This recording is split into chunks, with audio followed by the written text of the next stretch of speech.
इस वीडियो में हम लोग पी ऑर्बिटल के 3D शेप को समझेंगे। पी ऑर्बिटल के शेप को समझने के लिए हमें एक्स, वाई और जेड अक्ष को समझना होगा, क्योंकि पी ऑर्बिटल के 3 प्रकार हैं, p x, p y, p Z.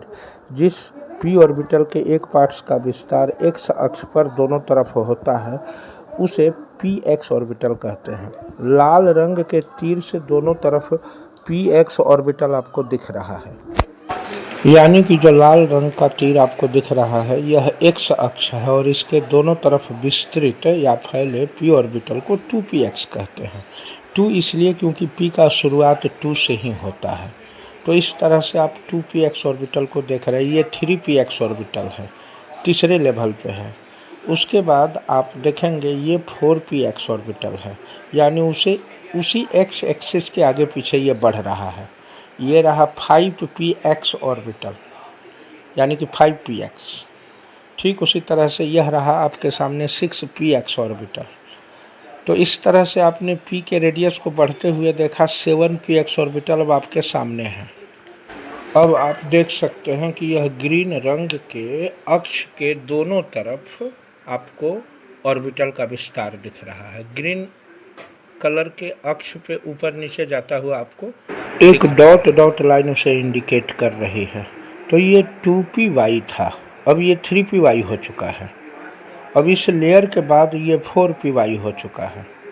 फिर इसके बाद एक लेयर आएगा, ये 5py हो चुका है। फिर इसके बाद का लेयर 6py है।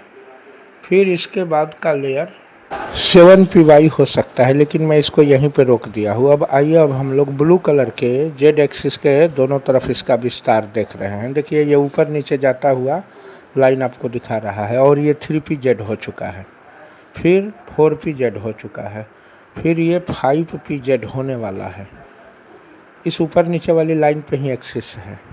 ये 6pz हो चुका है और ये रहा 7pz ऑर्बिटल। अब हम लोग एक एक ऑर्बिटल को px, py, pz को 3D में घुमाते हुए देखेंगे। आप देखिए ये रहा आपका p ऑर्बिटल 3 प्रकार का होता है। पहला प्रकार है इसका 2px ऑर्बिटल।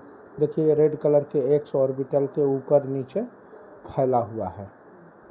आप ध्यान से देख सकते हैं, रेड कलर वाले के दोनों तरफ ही इसका विस्तार है। ग्रीन और ब्लू कलर के एक्सिस वाई और जेड एक्सिस है, ये अगल बगल में है। इस इलेक्ट्रॉन के बादल का विस्तार लाल वाले पर ही ऊपर नीचे है, ना कि ब्लू वाले और ग्रीन वाले पे है। तो इस तरह से आपने पहला पी का पार्ट से देखा, जिसको 2px कहते हैं। मैं इसमें 3px और 4px को नहीं दिखा रहा हूँ, हम लोग केवल 2px पर ही पूरे को देखेंगे। अब ये देखिए y एक्सिस पे दोनों तरफ इसका विस्तार है, यानी कि ये 2py ऑर्बिटल है। ये p ऑर्बिटल का दूसरा प्रकार है। ये तीनों एक ही साथ एटम में होते हैं। हालांकि मैं यहाँ तीनों को एक साथ नहीं दिखा पा रहा हूँ, इस ऐप में अलग अलग मैं तीनों को दिखा रहा हूँ, जबकि एटम में ये तीनों एक ही साथ एडजस्ट होते हैं। तो आपने 2py को भी देखा। अब 3py को देखने से पहले आप लोग देखें कि कैसे गोल रंग का s ऑर्बिटल, p ऑर्बिटल आपस में आकर के एक ही साथ है sp, यानी s orbital, px orbital, py orbital और pz ऑर्बिटल सेट हो रहा है। और 1s, 2s, 2p सारा सेट हो रहा है। ये मैं दिखा रहा हूँ। तब तक देखिए आपके सामने pz ऑर्बिटल आ गया। अब मैं उस 3D सारे ऑर्बिट को एक साथ दिखा रहा हूँ। ये देखिए आपके सामने 2s ऑर्बिटल अब आ रहा है। x, y, z एक्सिस तीनों के बीच में इस सेट हो रहा है, सेट हो चुका है। अब ये रहा आपका 2px ऑर्बिटल। ये देखिए लंबा लंबी डंबल के शेप का आकर के सेट हो गया। फिर आप देखिए ये py रहा, ग्रीन कलर पे जो है वो py आकर के सेट हो गया, 2py। और अब ये रहा आपका 2pz। अब ये 2p के सारे ऑर्बिटल के सेट होने के बाद अब ये फिर से 3s ऑर्बिटल आ रहा है।